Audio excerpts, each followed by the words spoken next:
Namaskar and welcome. So this week our phrase is simplify, beautify, magnify, identify. And this is a phrase that helps you keep in mind some key points when you're doing meditation. And if you keep them in mind, it will help you get the most out of your meditation, especially the final part. So in Ananda Marga, a form of meditation, we use a mantra. And the mantra is a very useful tool that helps you gives you a point of focus, something that you can keep returning to. If you say it with your breath, as you repeat the mantra with the breath, it introduces a kind of a rhythmic flow that is very helpful for concentration. As you repeat the mantra with the breath, and your mind is following that rhythm, then that rhythm is absorbed and is translated into your mental rhythm also. Then there is the sound of the mantra. So the sound of the mantra is designed to awaken your consciousness. So I like to refer to Harry Potter, who utilizes the power of sound with his spells. So that's the idea, basically, and the yogis understood that thousands of years ago, that certain combinations of sounds have different effects. And a spiritual mantra the effect of it is to awaken your consciousness. And finally, we have the meaning of the mantra. So if the mantra has an expanding, unifying, beautiful meaning, then as we focus on that meaning, we activate that key principle that you become what you focus on, or you become what you think. So the mantra that we use for chanting and also for our introductory levels of meditation in Ananda Marga is Baba Nam Kevalam. Baba Nam Kevalam. The literal meaning of that, Baba means beloved, and the beloved refers to the divine, the infinite, the eternal. Nam means name, and Kevalam means only. So the spirit of the mantra is, in my mind, I have only one thing, one focus, the name of my beloved. But it also has another kind of philosophical meaning, and that is that instead of a reality composed of thousands of names, on a deeper level there is only the divine, so there is only one name.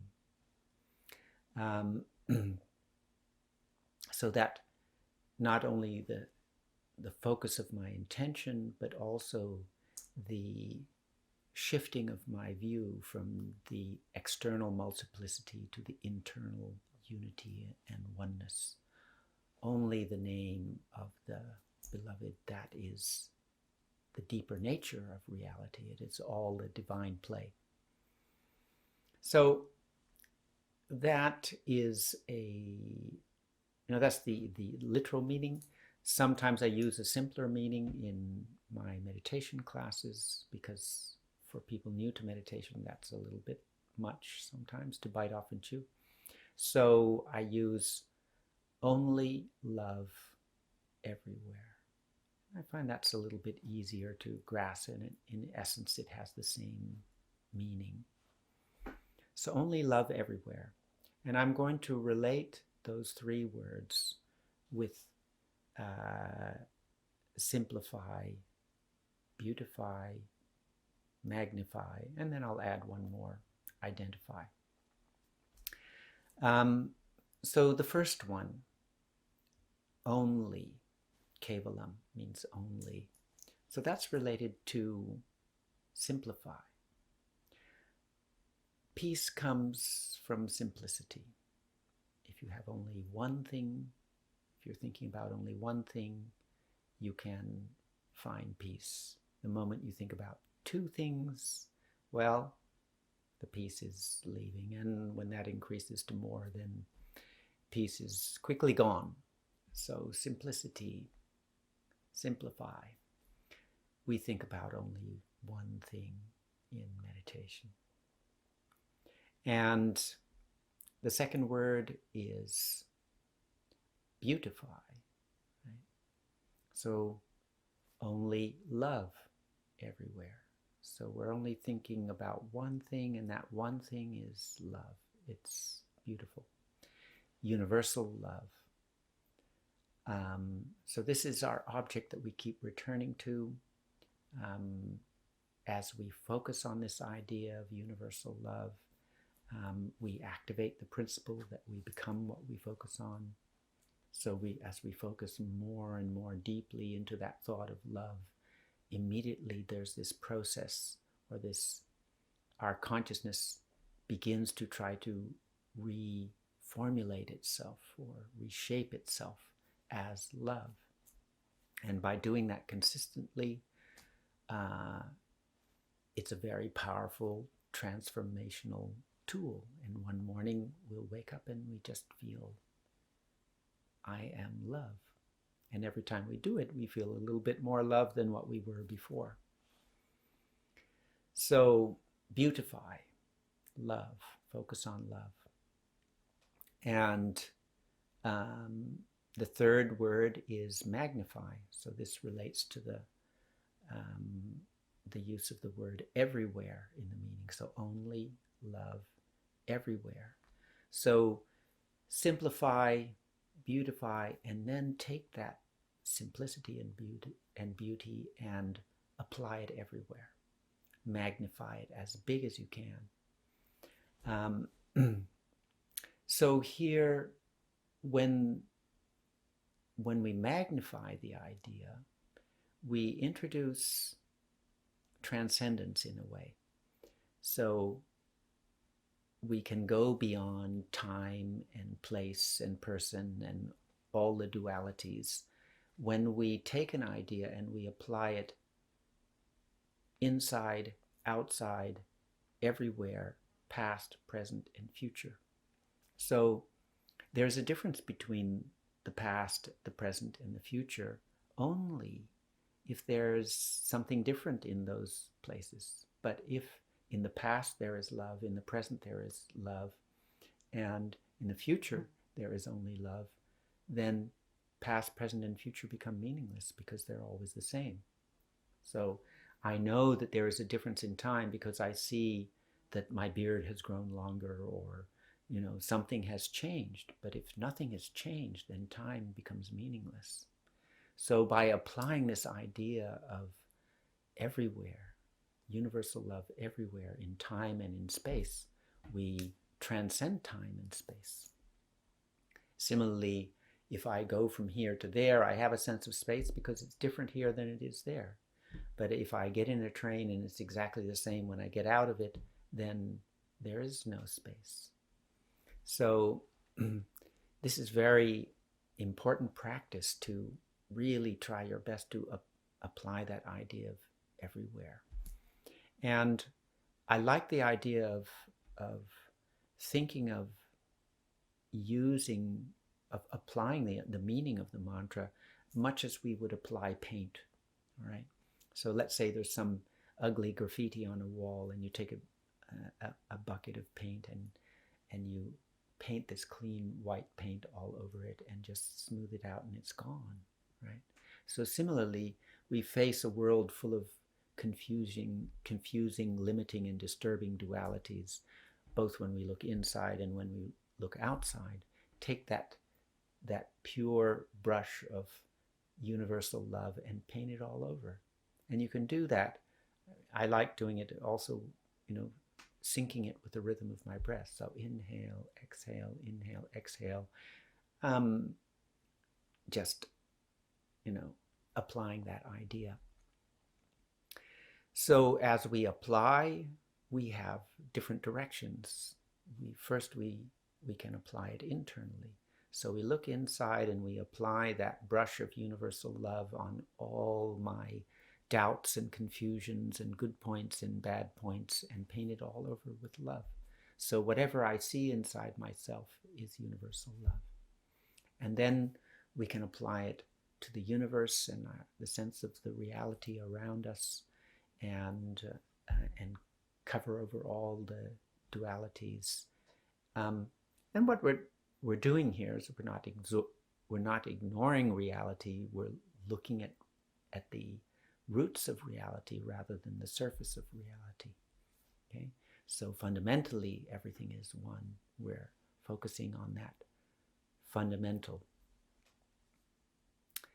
So, and here we can expand also. So we can imagine applying this idea of universal love and just keep going out into deep space and beyond, and realize that, there is no ending to that. You're thinking of something limitless, that this universal love really is borderless. So have a little fun exploring that borderlessness. How far does it go? And just enjoy that sense of an ever expanding reality. So as we do that, as we explore that ever expanding universal love and enjoy and try to get some sense of the limitlessness of it, it gives a sense of freedom and expansion to the mind, and it causes our consciousness to expand. And potentially that expansion is limitless. So try it. So magnify, simplify, only, beautify, love, magnify everywhere.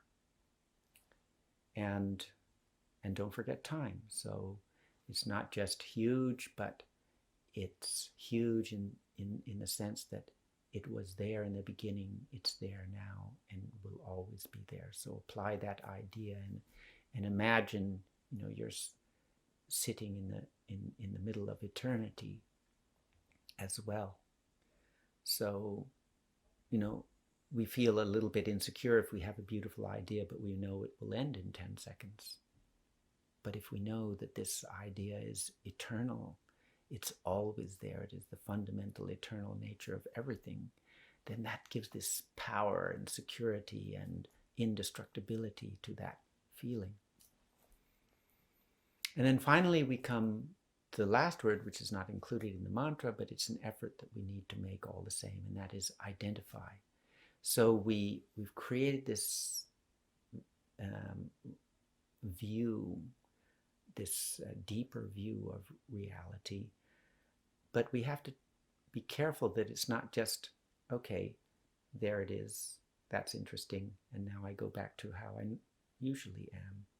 We have to try it on and identify with it and explore the possibility that actually maybe this infinite eternal reality is the real me, and the back to reality me is just a little bubble that has no permanent value or existence, right?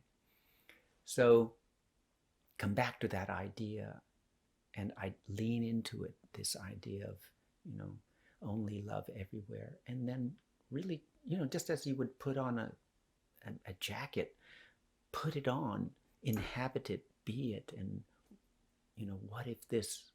what would it be like if I could be this all the time, if I am this all the time? So that effort really awakens the sense of possibility, right? So that it makes the possibility of enlightenment, permanent enlightenment, something more real.